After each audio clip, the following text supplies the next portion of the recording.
Hi, I'm Louisa and I work on UK and EU climate and energy politics. So throughout the past year, European governments have been negotiating to work out their climate and energy targets across the EU up to 2030.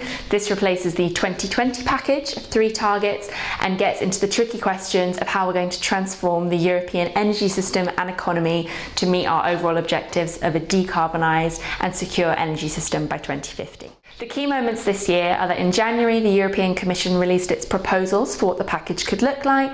This was then discussed by heads in March. By June, the Ukraine crisis had hit, so energy security was really high up their agenda and meant that in June, they agreed to agree the final package in October, bringing in energy security as a parallel agenda item. Some of the outstanding issues we have are both on the progressive side and also bringing on board those countries who have been more of a block and a drag down on ambition.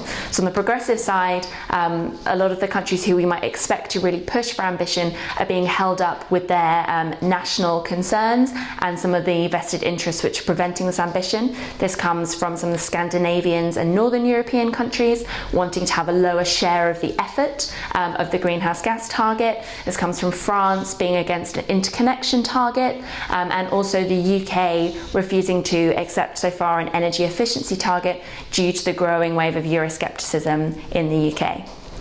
We also, on the other side, have the issue of how to bring Poland and the Visegrad bloc of Central and Eastern European states on board. And the key question here is, what deal can we offer that is acceptable to Central and Eastern European states which need to modernise their energy systems, but that doesn't damage the overall environmental integrity of the deal.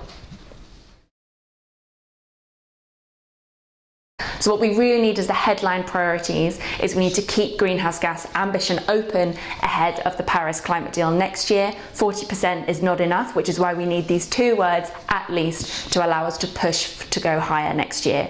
We also need a strong structural package, which is why we need an energy efficiency target, and we also need an interconnection target to signal that the EU is really moving forward in its energy transition. And finally, we need a package that tackles the issue of coal. The 2020 package allowed subsidy for coal, which has entrenched fossil interests both in infrastructure and also in politics, which has caused a lot of problems for the negotiation of this package.